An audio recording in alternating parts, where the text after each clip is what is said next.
Heyo everybody, Haku here with this week's HaQ&A. Welcome to HaQ&A 56. I've gotten really good at remembering the numbers the past few weeks.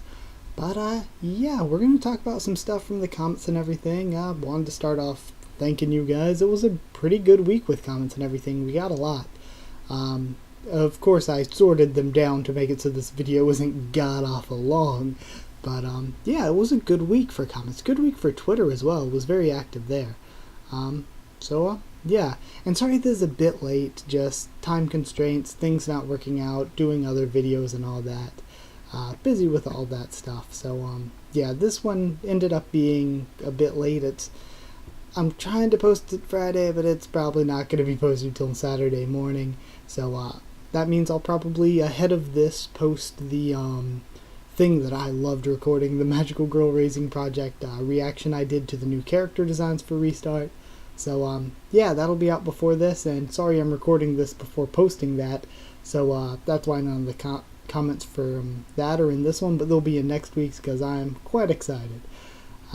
Yeah, also some things this week, I wanted to start trying to catch up to, there's like a ton of shows I want to watch this season, so I'm going to go ahead, I waited a few weeks, and now I can just marathon the first 5 episodes, see which ones I like, and stick with those for the rest of the season. So far, the only one I watched and caught up on was Frame Arms Girl, and I'm loving it. I really like it. Toy Story with panty shots and fights and stuff.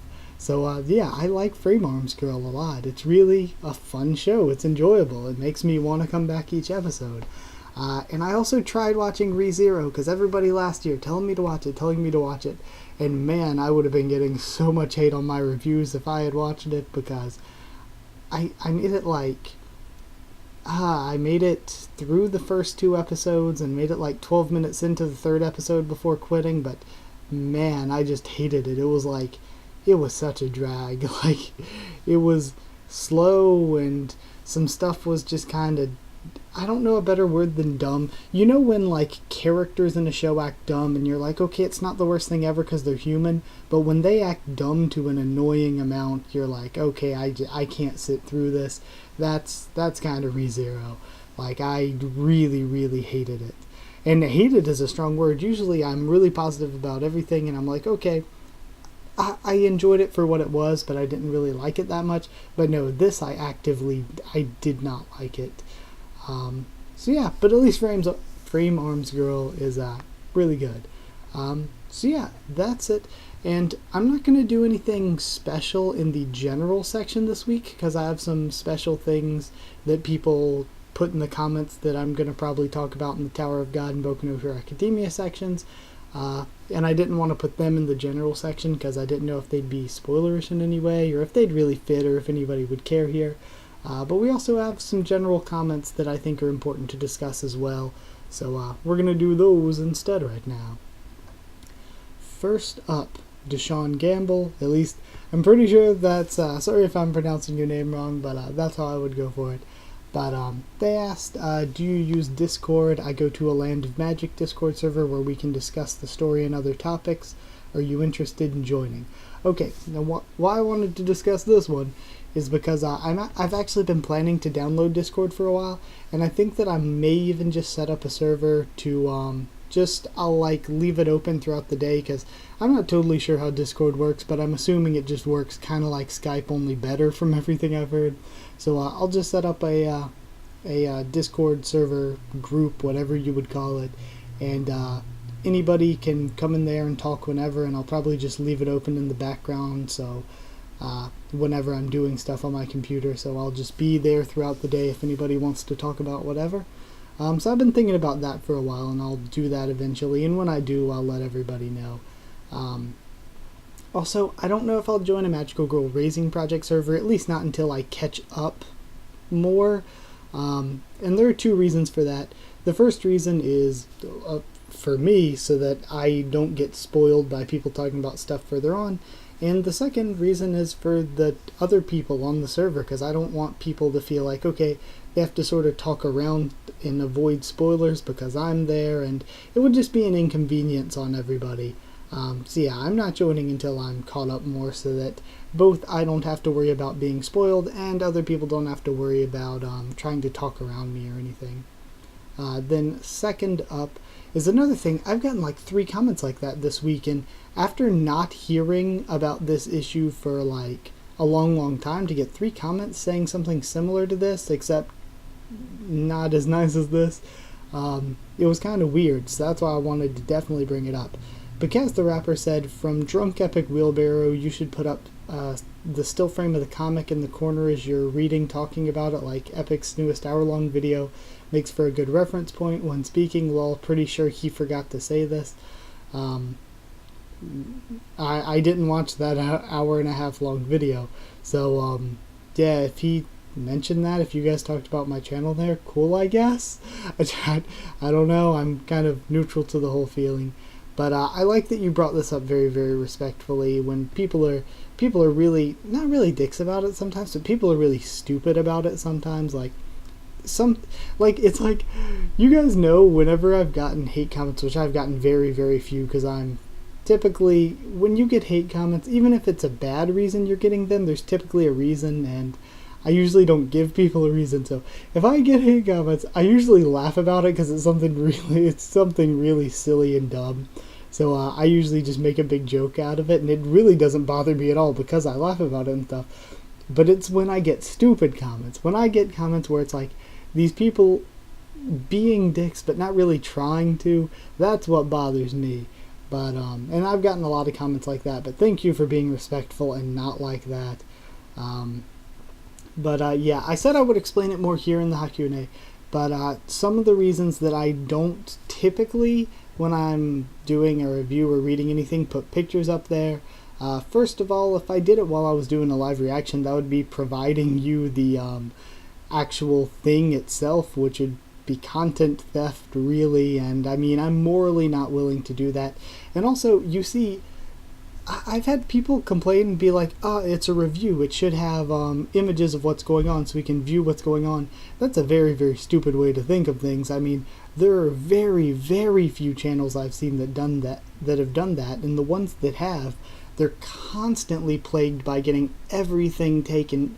Well, they're either sketchy content theft channels, or they're constantly plagued with getting hit by, content strikes again and again and again. And it's like, that's the reason that pretty much nobody does that, is because either you're stealing or you're not stealing, but you're still getting nailed with content strikes. So, or copyright strikes. So, yeah, no thanks to that. But another thing that's probably even more important than all that other stuff I put out there, morally, blah, blah, blah, whatever, grandstanding, is, and of course it's only stealing, like if I was reacting and put everything up there, if you cut it together and different stuff like that, it's different, it's perfectly fine. But I mean, like, I don't know. When it comes to reading stuff, I would rather not have any pictures and be able to read along with the person than to have pictures and stuff, but it's all chopped up. I'd rather just have the full uncut thing. But when it comes to reviews and stuff, it's all about style. Like putting up images and stuff for the reviews and everything, it really works for Epic Wheelbarrow's style, because he has more of a script, uses more jump cuts. He makes like, 2 or 3 videos a week. His videos they come out a few days after the chapter episode, and that's because they take more editing work, whereas my videos are usually just my raw thoughts, my opinion, my analysis, whatever. And I try to keep it as raw as possible with only jump cuts to eliminate long pauses or really serious screw-ups in my speaking, unless it's a funny screw-up, and I'll leave it in and make a little joke about it in the with annotations or something. Yeah, and I make like 14 to 18 videos in a typical week, covering a friggin' ton of series and all that. And also my videos are typically up the day a chapter or an episode of something comes out, not to mention videos that are an hour long that I do like twice, 3 times a week most weeks. So yeah, both his style and my style, they both are good. Neither one is bad, they're just different things. We just approach making videos differently, you know. And it's like one of those things where neither he or I could do both. Like, he could not do what he does 14 to 18 times a week. There would just be no time for him to do that. And there would be no way for me to do what I do and still take as much time as it takes to put all the editing into my videos that he does. There's just literally no time in the week for that. And like the only way either of us would be able to maybe even try to do that, it'd be like if we had some sort of like something financially backing us that would give us the time that you didn't have to do anything else, only this, and the ability to purchase equipment and like high level computer stuff that'd be able to do this that quickly and easily. And even then, even if you had the money to provide you with the time and the equipment to do videos as edited as his, as often and as wide of coverage as mine, even then it would still be like a legit all day, 7 days a week kind of thing to do. So it just really would not be possible. And I think that's the difference in style. The best way I can describe it is he does it that way because he goes for those more edited videos that take longer to make and can only be made like 2-3 times a week, whereas mine they cover a wider amount of things and are typically a bit longer, but there's more of them and there's not really enough time to do as much editing work. So yeah, it's just two different styles of things. Also I do have clips with like or videos with clips and images and stuff occasionally, but it's usually like special stuff like top 10s or stuff like that, special discussions. They're not my everyday type of video, except the HaQ&As. Now I have the transition slides, but those are nothing. So yeah, that's it. Just wanted to explain that because I mean I've been seeing that a couple times this week, and I think explaining that'll it'll help make it so that I don't get as many comments like that as before. Because it's like what happened when I was having to say week after week, okay, no spoilers, no spoilers, no spoilers. But when I finally like buckled down and was like, okay, this is why I think spoilers are a really dick move, and blah blah blah, whatever, people stopped posting them, you know. Maybe I'd still get something here and there, but for the most part, people were like, okay, I get where he's coming from, and it was just the act of explaining it. But that's it for the general section, so I'm going to move into our first actual series section next. And the first series we're going to be talking about here is The Walking Dead comics. First up, Brandon Meredith said, good review, and thank you just for that. And I wanted to just throw in here that I said to them, like, I was kind of struggling with how I feel about that issue, and I'm kind of still a little bit struggling with how I feel about the new issue. So there's a chance, like, somewhere midway through this month, depending on what my thoughts are, how they've changed, what's happened with what I think about it, I might do a discussion sometime for the comics in the middle of this month, just to update you all on what I'm thinking about where the story's going, or something like that. LaTroy's View also said, nice Tyrese hat, because I had just got out of the shower when I recorded yesterday, and I had a hat on because my hair was all crazy. He said, nice Tyrese hat. In my review, I said that the death of Andrea will give Rick the push he needs to get himself back in physically, or get back physically and mentally in shape. And yeah, I think that's definitely true. That's one of the big positives that's coming out of this issue, is that it seems like with this happening, Rick is going to be pushed back into, I don't know a better word than fighting shape, but he's going to be pushed back to where he was before he fought Negan, you know, where he's in enough shape to go out and fight himself. We saw it, he's walking off leading the group of people without his cane now, so I think he's going to get back into shape physically, and also mentally. He's not going to be, post-time skip, he's been in this, oh, I'm just so tired, everything's so screwed up state, but I think he's going to get back into that hopeful we can build this world kind of state. So I do think this is going to push Rick to get back where he was before in a way, and that's going to definitely help the story move on. Next up, we got some Tower of God comments. First off, BnHA, Kaz the rapper saying, Haku, I'm pretty sure it was your theory. Okay, about when I said that I made that video with my predictions and everything sometime a couple days ago, I guess it was. Seems like it was longer ago than that, but yeah, there were the ones that said that I saw this theory or whatever, and I was like, yeah, it sounds like what I posted. But they said, I'm pretty sure it was your theory. LMFAO, my bad, bro. Don't worry about it. You don't have to say my bad or anything. I had made that sort of comment and that theory, and I had posted it in the comments, and I had posted it on Twitter, and I was like, I should make a video on this. I actually kind of like this. And right before I was going to record it that day, I saw this, the comment that was saying, oh, I saw this, this theory that such and such was going to happen, and it was really cool. And, yeah, it turned out it was the one that I made the video on. Anime Watcher said, your insight on this theory video. Or not really theory, but how I would write it kind of deal. But Anime Watcher said, your insight's quite solid. The only thing I'd add further is that Garam would warn Yuri and Andrasi about the dangers of collecting the 13-month series. Man, I almost tripped all over those words. And go into detail of Anok's past and maybe learn more about Anok's mother. And yeah, I don't remember what I said during the video. I think I just said something general like they'll have a story there or something, obviously. But yeah, I felt like they would have a bunch of reveals and development and different stuff between Garam and Yuri and hopefully Andrasi as well. And I just didn't want to guess on what it would be because I thought it would just be the general stuff. I thought they would go and we'd have Yuri and Andrasi learn what Garam knows about the original princesses and Zahard's evil plot and the curse of the 13 months and all that, and they probably will learn all that, and adding in to learn more about Anok and her past I think is really important because it seems like that Andrasi, that seems like something that would be important for Andrasi. I'm still a bit disappointed that Anok didn't come with the main group as well because I feel like having Anok reunite with Garam and be back here would be good for the story. But whatever. What are you gonna do, What's done's done. Venersa said, my question is, to take Bomb's thorn, would you have to kill him? If so, maybe near the end of the story, Bomb has to kill Rachel to achieve a greater good if she gets the thorn.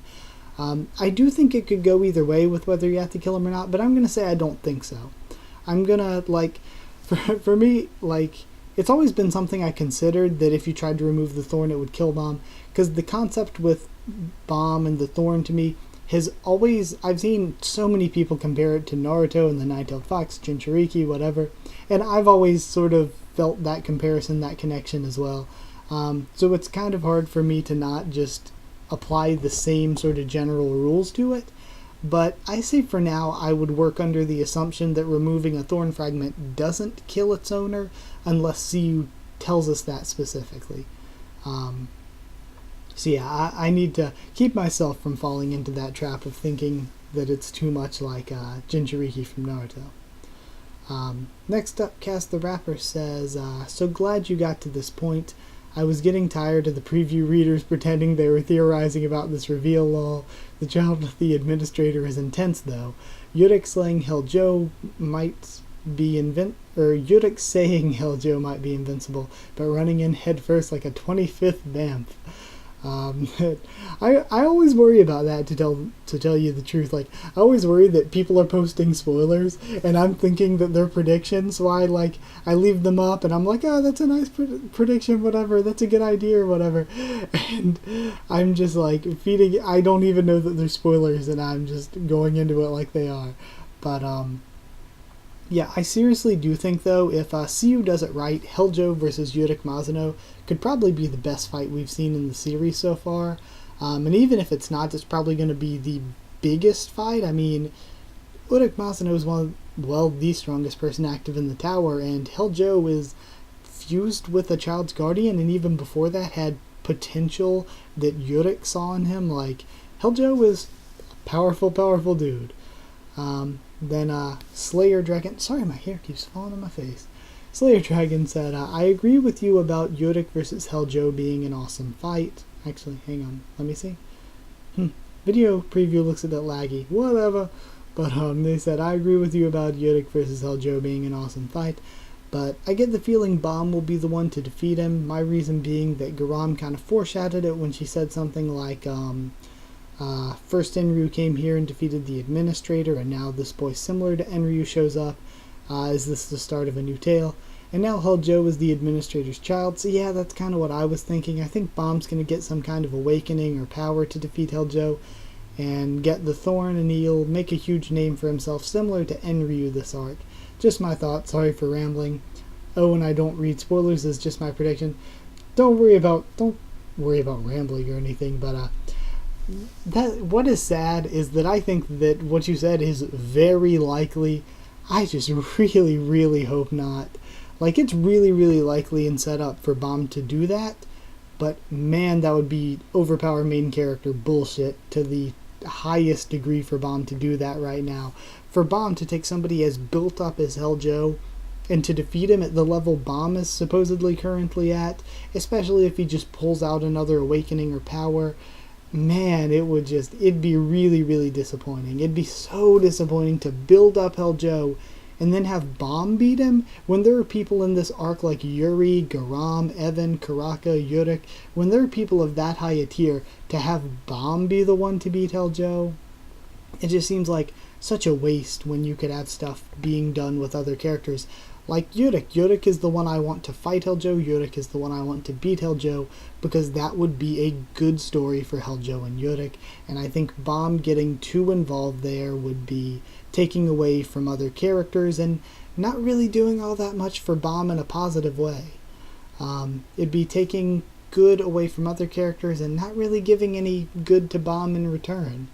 Yeah, I guess that's my thoughts on that one.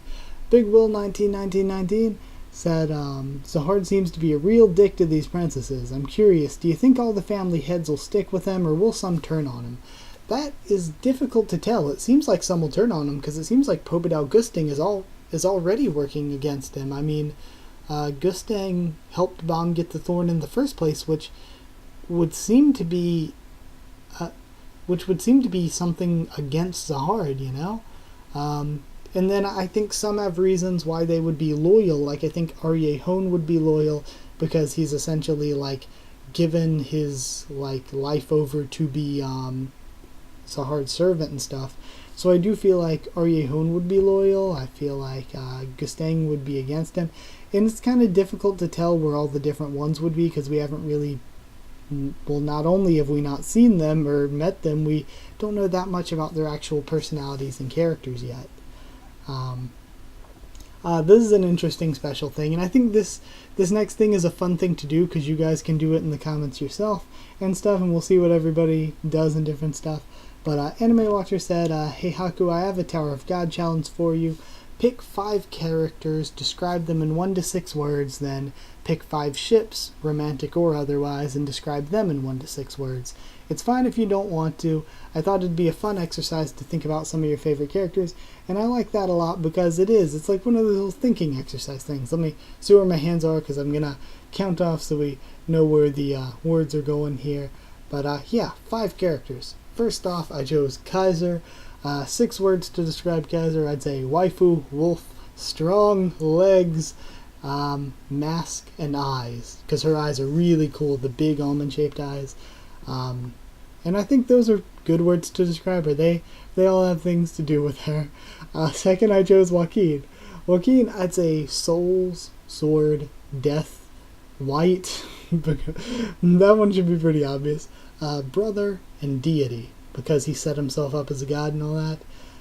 For Rak, if I were to describe him in 6 words, alligator, spear, red, fisherman, but he's not really, hug, and chibi. And I would say hug just because the thing I remember the most for Rak is, there are a lot of scenes I remember him in the forefront, but the one scene, if you tell me to think of a scene with Rak that I remember the most, is when he finally reunites with Bomb and hugs him. That's like the most memorable scene for me with Rak. Next is Yuhan Sung.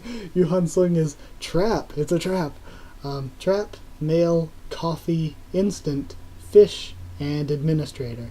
Because technically, what line is translating as administrator should really more be guardian, and what Yuhan Sung was more of an administrator, because they were the ones administering the tests. But oh well, translations, I digress. And then lastly, to describe in 6 words, I went with Jaja. Jaja, rabbit, money, bomb, skirt, lighthouse, and ears. Again, kind of an obvious one. Then 5 ships to do the same for. First up, I went for my favorite, Yeon X-Rack, my favorite. Dinosaur, jelly, love, cute, food, and explosion, because they were all caught in that explosion together. Second one, I'd say Bomb and Yuri would be naive, difference, because of both their size and age difference, princess, nosebleed, creepy, and stalker. The next up, I'd say Danwan Yura would be the next one. I said protect, save, knight, princess, sword, devotion, because those are the words I think of when I think of Danwan Yura's relationship. Fourth up was Hatsu and Kun, hate, fight, piercings, swordsman, seppuku, and friends, because they all met because of the Friends paper thing, and they call each other seppuku and piercings. Then last up, Sacha, another one of my favorite ships, and this is more like not an actual in-canon ship, but an in-canon relationship between 2 characters. This is just my own, what I want, the ship I want to happen. Sachi X Ryun, and because eye patch, eyes, red hair, together, and mature. They're both pretty mature characters. But yeah, I just want them together because they each only have 1 eye, so together they would have 2 eyes. Or actually, Sachi still has both eyes, doesn't he? Just one of his eyes is all corrupted and messed up and stuff. But yeah, either way, they each have 1 eye, so together they would have 2. They would be perfect. So next up, we still have comments for the series. Spencer Landry. This is 3 comments that I had a response to each of, but it was kind of a chain. They were kind of working together. So Spencer Landry said, about Bomb's main character bullshit, while it kinda is, do keep in mind that Yuri's a huge prodigy. I always try to say prodigy. Why? Why do I always try to say that? Prodigy when it comes to resisting Shinsu. For me, I don't really see how Shinsu would really have that much to do with Bomb's appearance snapping Yuri out of the ghost control. And they went on to explain, it was just their thoughts that maybe Soul's personalities, maybe it all had to do with Shinsu, and maybe that's how she was able to resist the 13-month series ghost some. But just Bomb showing up, I just think, for me, Bomb showing up, no matter how resistant she is, she was still taken over. Bomb showing up, that should not be a trigger to wake her up. That is just some real main character bullshit going on. Kaz the Rapper said, I'd also say that this is Siyu, who was going to kill off Bomb and make Wangnan the main character, but didn't because people begged and pleaded. I don't think he has a problem with main character syndrome, to be honest, just because Bomb is positioned here. So far he hasn't done anything wrong to me. Bomb has always been on this kind of ledge, though. He's always been on this line, this tightrope between being a good character, like he is and has been, but he's always been walking the tightrope between that and being just overpowered, a Naruto-type protagonist, Ichigo-type protagonist that we all hate. Even if we like the series, we hate the protagonists because they're just so overpowered and plot armored that nobody cares about them, and why would we care about them? Bomb has been a good main character for years while walking that line of just one mistake so you could just overstep that bound and everybody could be like, ugh, why? He's just always been in this dangerous position. But I do agree that here, I don't think it's the best choice for Bomb to be where he is right now, but it isn't necessarily wrong. I think the problem, though, is Bomb freeing Yuri from the ghost control by just showing up. I think that's the main character BS, and it is main character BS because it hurts other characters' stories, or potential stories. Having Yuri overcome this herself, having Garam help Yuri overcome this, all of that would have been a good story, and Bomb showing up and just, oh, we showed up, bam, snap out of it, take story away from both Yuri and Garam. Pabembe 1958 said, I think that Yuri's always had some sort of affinity or affection for Bomb right from the first chapter. Seems to me the sword spirit only had a weak hold on Yuri. one that she would have eventually broken with Garam's help anyway. Bomb's connection to her only sped up that process. And again, that's exactly the problem. Having Garam free Yuri, or Yuri overcome it herself, would have made for a developed and well-written story, and Bomb took away that. He took away that developed story. So yeah, that's kind of the problem. And then lastly for Tower of God this week, CoolFood270 said, what if the Thorn fragment was with Dasa all this time, and while Ryun went there to get the Thorn for Bomb? Maybe that's why Helljo can't find the last piece, but it doesn't really match with the waterfall riddle, and doesn't really explain why Dali was going after Dasa as well. And he also said, you know how Bomb breaks the system all the time, like in the Name Hunt Station and Workshop Battle and the second floor exam? Maybe he could revive the Guardian using the son of the Guardian and release everybody from the floor of death. I think both of those are possible. The first one, like you said about the Thorn being with Dasa, like you said, it doesn't really totally fit, but there is something sketchy going up with all of this Dasa stuff. Also, with Bomb reviving the Guardian and freeing everyone from the floor of death, don't know how that would happen, but I still could see that happening somehow. I could definitely see it happening somehow. That is it, though, for Tower of God comments this week. Next up, we have this week's One Piece comments. Yuri almost did it again every week. White Bear Beppo said, I understand if a person doesn't like the color scheme of the Vinsmokes, but to say that it is objectively bad doesn't make sense. There are some who like the fact that Reiju has pink hair, because if she had blonde hair, they'd question their sexuality, because it's basically a female gender-bent Sanji. Vinsmokes are based off the Super Sentai, of course Japanese Power Rangers. No Japanese editor would deny this idea, given it's a goofy shonen manga. I just think this is one of those things that you can argue. Usually I pretty much never talk in things that are certain, like, oh, this is objectively good or bad or whatever, whether I like it or dislike it. But I think this is just one of those situations that whether I or anybody else likes it or dislike it, and there are things I like that are objectively bad, but even if I like this color scheme design, it would objectively be less good than if they were blonde. And it was a more realistic, serious design. I think that of course, you can argue this. I always want any of you, if you disagree with me, to argue your case and everything. And I can always be wrong and be proven wrong and all that. But I disagree with Oda's choice to make them have this goofy color scheme, and I do see it as a mistake.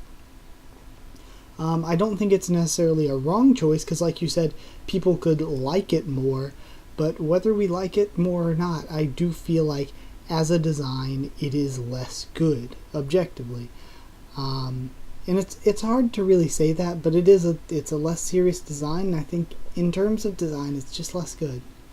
I don't know a better way that I can describe it, just that I don't know if liking it or anything, because even now, I don't completely hate it. I see it as such a disappointment, as such a really a waste of potential is the biggest thing I see in it.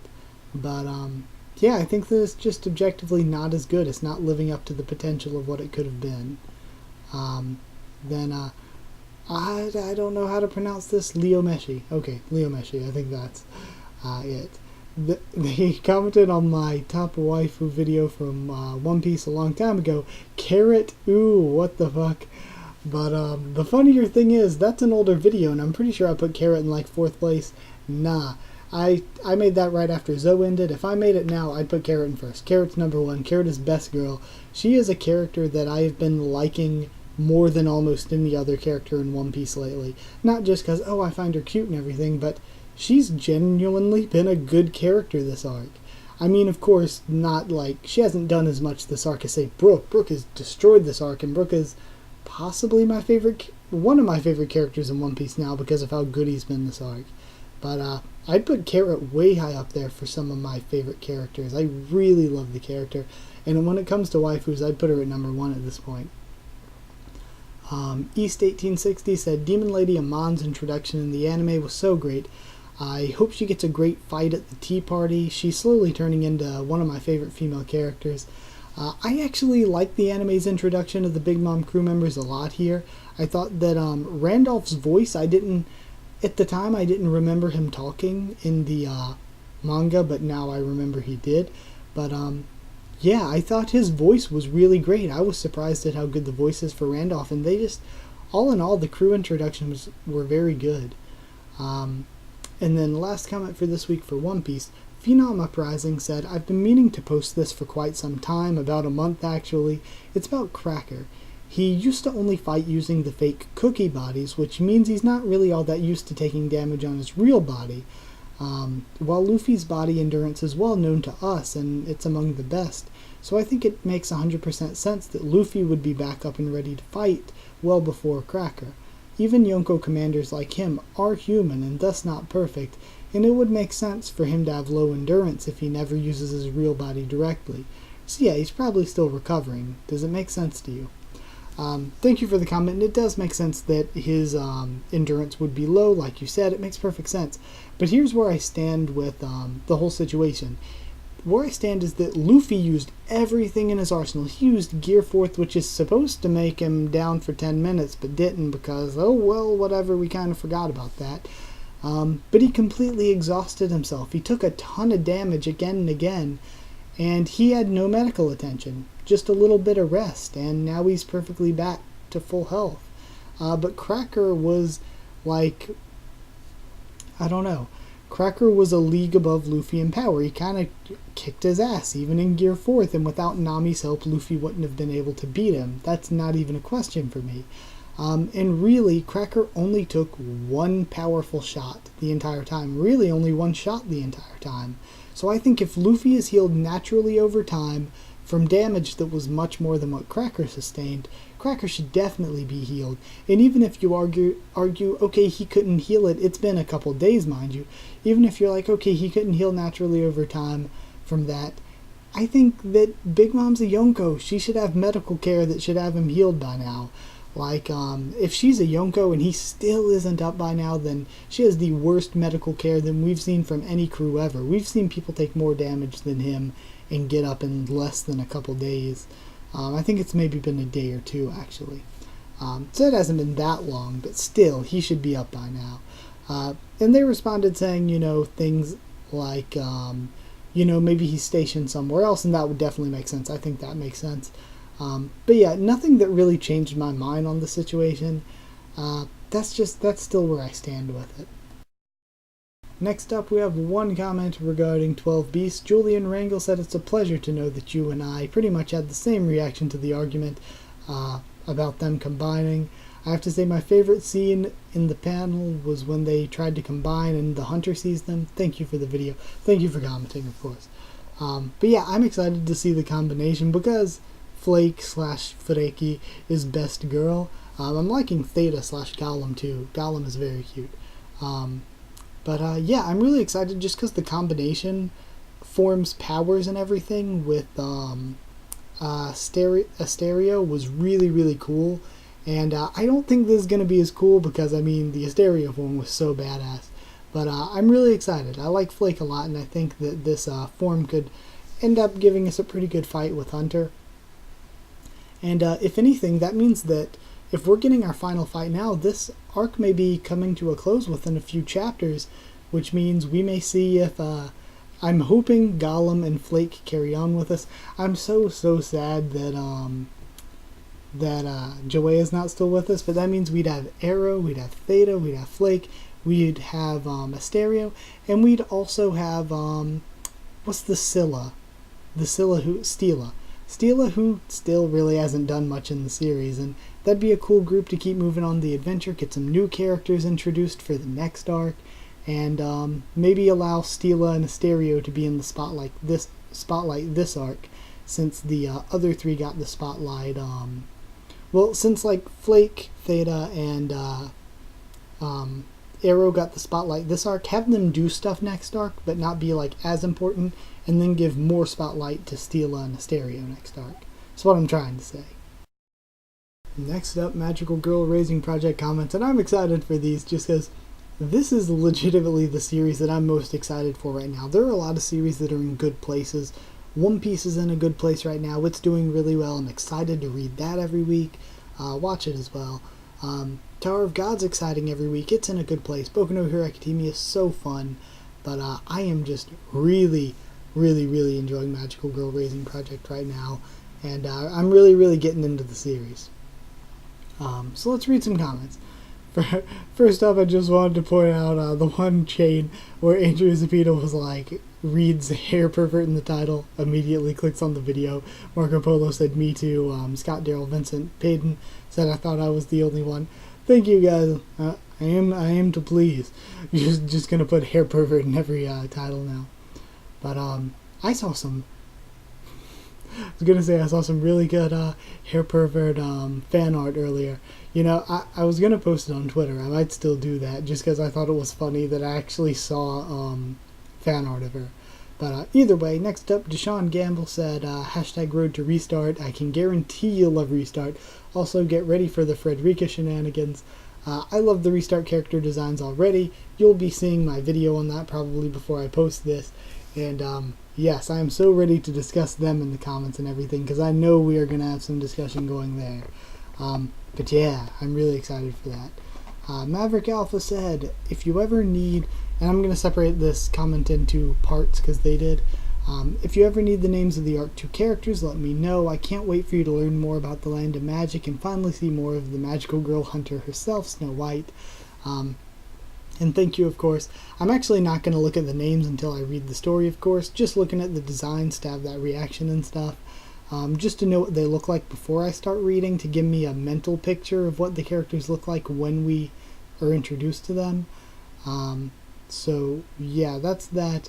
And I even, when I watched it, well, you guys already saw if you watched it before this, I decided to rank how much I like the designs from least to most favorite, just without knowing anything about the characters other than the physical design.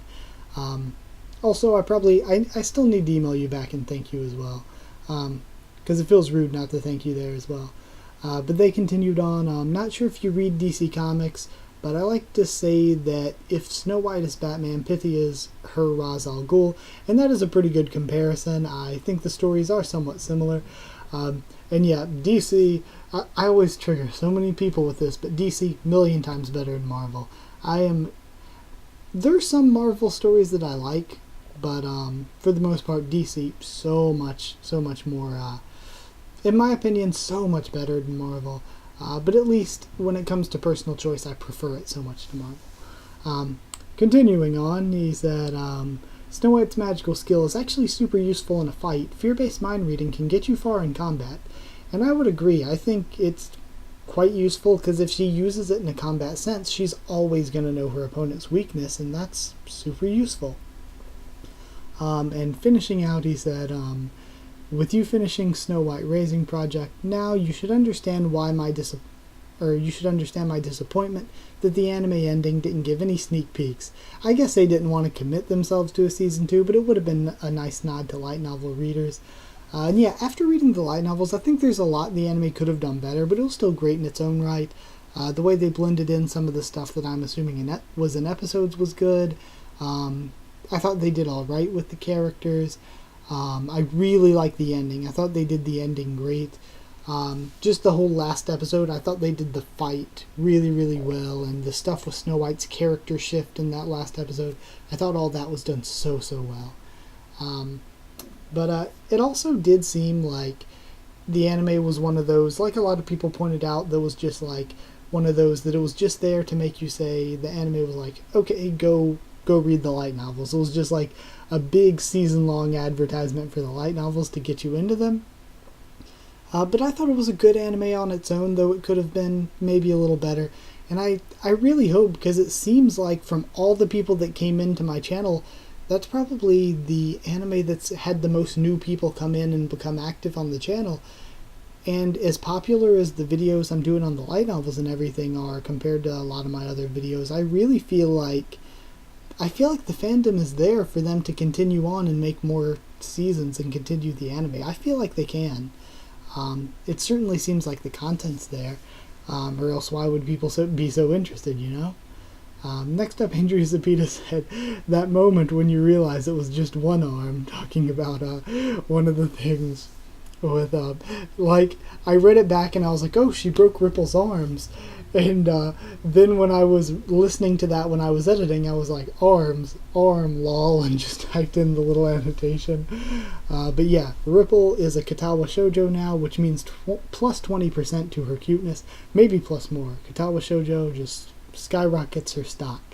Andrew Zapita said, I think the lack of the arm, the scar, well, the lack of the eye, and Top Speed's cape improved Ripple's design. I'm not saying that it was bad, just that it now looks more cool.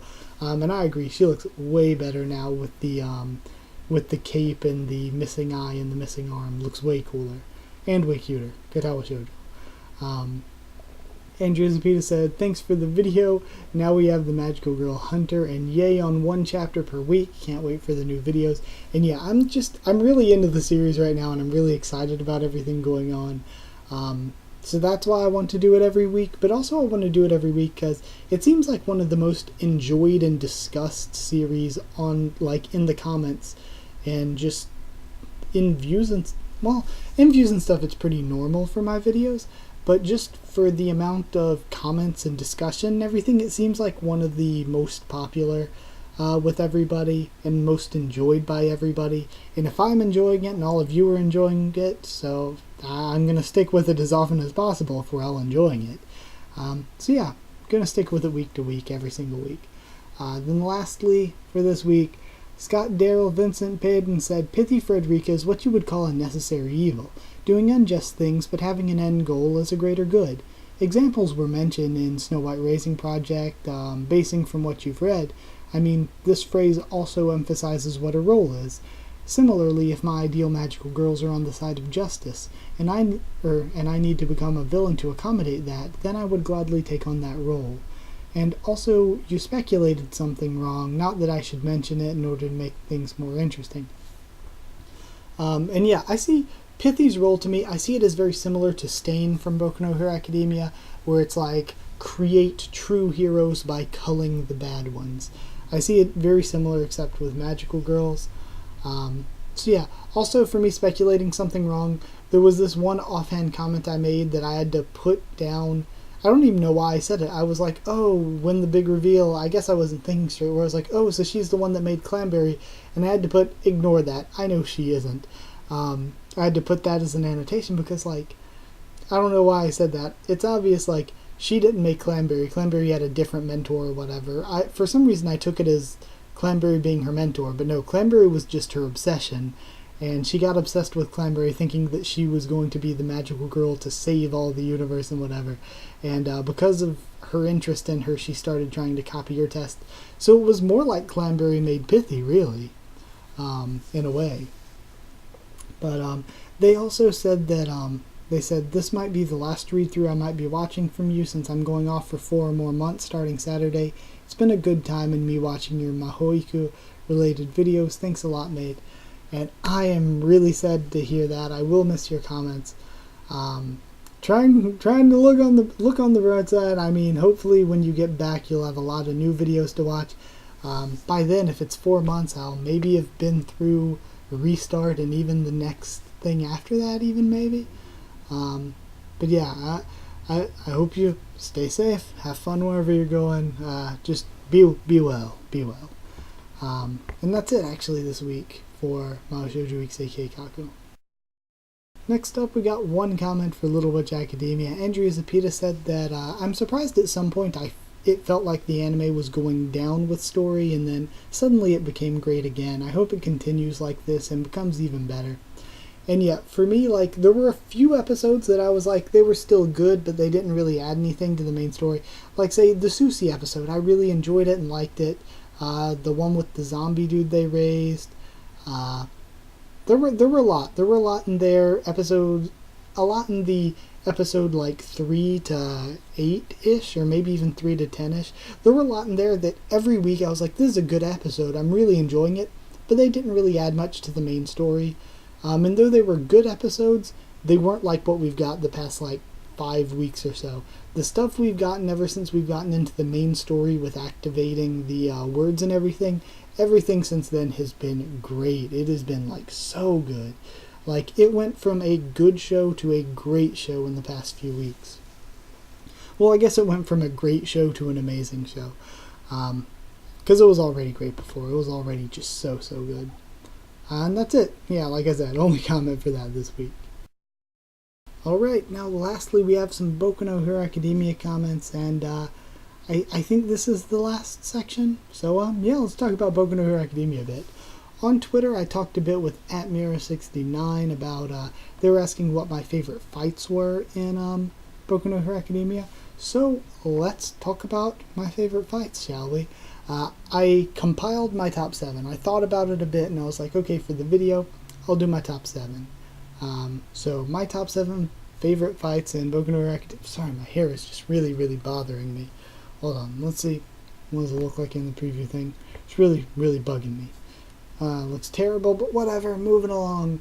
My top 7 favorite fights in Boku no Hero Academia thus far. Number 7, Kyoka and Koda versus Present Mike in that one, what is it, exam they had. That's my 7th favorite. 6th, I would say Yaoyorozu and Todoroki versus Aizawa in that same exam. My 5th favorite fight, Tetsu and Kendo versus Mustard. And these are all just the top of my head, so sorry if I'm forgetting any. 4th favorite for me, Uradaka versus Bakugo at the sports festival. 3rd favorite, All Might versus Nomu. Of course, that was just so good, and it was so good in the anime. My 2nd favorite fight, Ichigo and Todoroki versus Stain, and I guess you could throw Ida in there as well. But them against Stain, yes. And the fight I would consider to be the best, probably my favorite, would be Ichigo versus Muscular. Now, it wasn't a perfect fight or anything, but I think it was the best. I think it was the best one so far. So yeah, those were my thoughts on the fights for Boku no Hero Academia. First comment up, we have Gal Anonym who says, but isn't it weird that you have no problem with lifting only balls using gravity, while you don't like using wind to do this? Sorry, hiccup. Would need an incredible mind too? And you know, Todoroki has 2 elements as his quirk, right? It wasn't really explained too, and how do you explain Izuku's one for all, strengthening muscles? How do you explain Uradaka's gravity control? I mean, we can't really explain most of the quirks, right? I don't remember you having any doubts or problems with these abilities I mentioned here, and that's why I was like, what the fuck while listening to you. So I had to write this. By the way, awesomeness is incoming.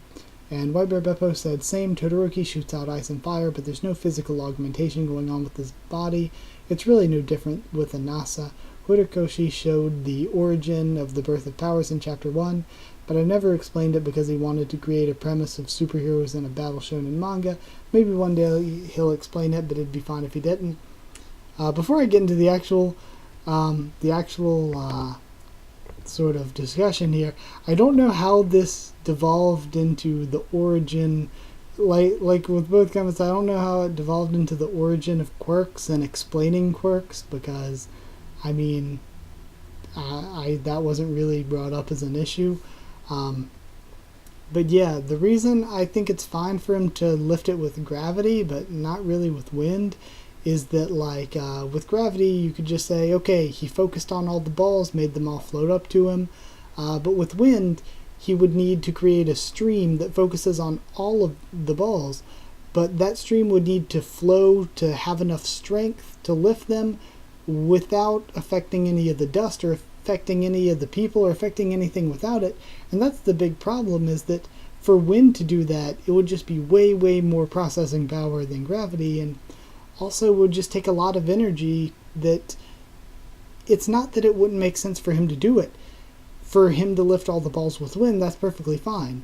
What's wrong is that he lifted all the balls with wind, but the wind only affected the balls. It didn't affect anything else, because somehow, like, there's no real explanation why it wouldn't have affected anything else. Yeah, the way he used it in the second part of the exam, everything he's done ever since then has been fine. It all makes sense for wind to do that. For him to use wind to lift the balls is fine. For him to use it to lift the balls without it affecting anything else makes absolutely no sense. The physics just don't really work that way. And yeah, I didn't really say anything about not caring about the origin of quirks. I will say I don't prefer elemental quirks, and I did say that in the read-through. I think that I prefer like something that's a physical change. Like just as an example, like you brought up as well, Todoroki's one of my favorite characters, but for me, he has one of my least favorite quirks and designs. His quirk and design is just kind of eh. We've just seen, if you've read manga or watched anime, you've seen Fire and Ice done so many times that even though Horikoshi's doing something somewhat creative with it, it's still Fire and Ice. It's been done so many times. Next up, Deshaun Gamble said, "This was an amazing episode. At first I thought that clash between Deku and Todoroki during the match would end on a cliffhanger, and I would have been pissed off if that was the case. It was so hype. Even though Deku didn't win, I was still satisfied with how the match ended because it was so entertaining." And yeah, the episode was so good that I know multiple people thought that the commercial break, when we hit that was the cliffhanger ending. And I freaked out too. I was like, oh man, that's the ending. It's already over. Then I noticed that the episode was only halfway through, and I was like, this is a damn good episode if I thought it was ending and it's only halfway through.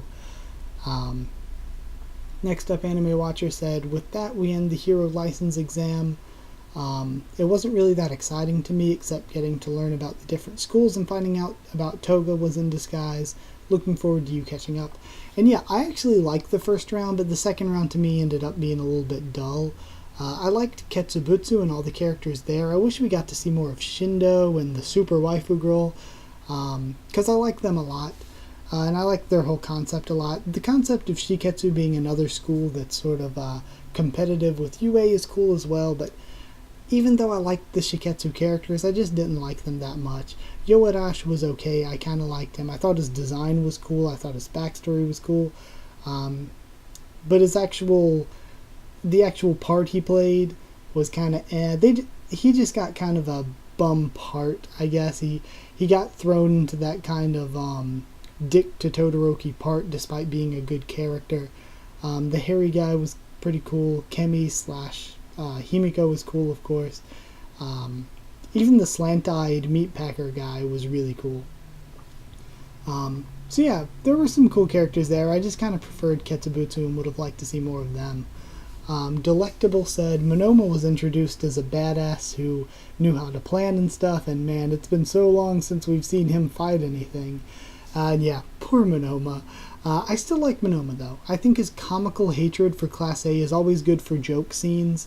And I like Class B anyway. I like learning more about them, and I'd still like to learn a lot more about Class B. So yeah, I still like Monoma, but it is very true that he is sort of not quite the threat he was when first introduced. And then lastly this week, Delectable said, "I really like the chapter with Twice. The dude just wants to help the people who accept him for what he is. Crazy. In this case, the League of Villains accept him, so he wants to help them. Also, Kyoka being the highest girl in the poll was a pleasant surprise." First off, yeah, I've noticed it's a common theme in the series, where there are people that are treated as outcasts because their quirks are villain-like, or because their quirks make them look a certain way, or just their quirks affect them a certain way. So a lot of the characters that are villains seem to be forced into villainy because society wouldn't accept their villain-like quirks. So that seems to be something interesting going on with a lot of them, and Twice is just another example of that. In the poll, the whole thing was super surprising, and I wanted to just discuss it here from the top of my head. Of course, Izuku and Bakugo being at the top was not that surprising. Bakugo beating Izuku was kind of surprising because, like I said in the read-through, I don't feel like I've seen any where the main character was not the highest rated. Characters like Ida and Uraraka, Todoroki, ones that were set up as main characters, make sense to be that high up. I was so surprised to see Kirishima that high up, and I was very happy. I was expecting Tokiyami to maybe be higher. I wasn't expecting Mashirao to be that high up. Midetta's like the go-to joke character, so I was expecting him to be a bit more popular. All I ever see here from American fans or English-speaking fans is how much everybody keeps saying, Hatsume is waifu, Hatsume is waifu. So I figured she was going to be one of the most popular, because everybody always freaks out about Hatsume, but no, she is actually not that high up, which I was glad for. I was surprised. I was not thinking at all that Kyoko would be high up, but for her to be like 7th, I was not expecting it at all. That is something I could have never predicted. yeah, there were just so many characters that were high up that I didn't think would be, and it was really weird to see. I thought Kimiko and I thought a lot of the villains would have been higher up, because usually villains do pretty well, just because everybody likes a good villain. I expected Kimiko to be really high up, just because of her being quite the looker. Same with Momo, but Momo was still all right up there. I was expecting her to be maybe a little bit higher. Kyoka's the one big surprise, though.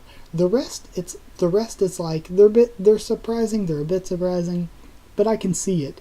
Kyoka, I would not have seen it. I would not have predicted her being that high up, and I love the character, so yeah, I'm surprised by it, but I really like it. I guess that's where I'm going to end this week's HaQ&A, though, just with that little quick discussion. Yeah, I guess that's all to talk about. It's been an hour long. Thank you so much for watching. I hope you did enjoy the video, so like if you did like the video and comment down there anything you want to discuss for next week. Subscribe, I suppose, for more HaQ&A videos, more everything you've heard about here and more. Follow on Twitter. I'll try to keep you updated there and stuff with the channel. That is it, so thank you once again for watching, and I'll see you all next time.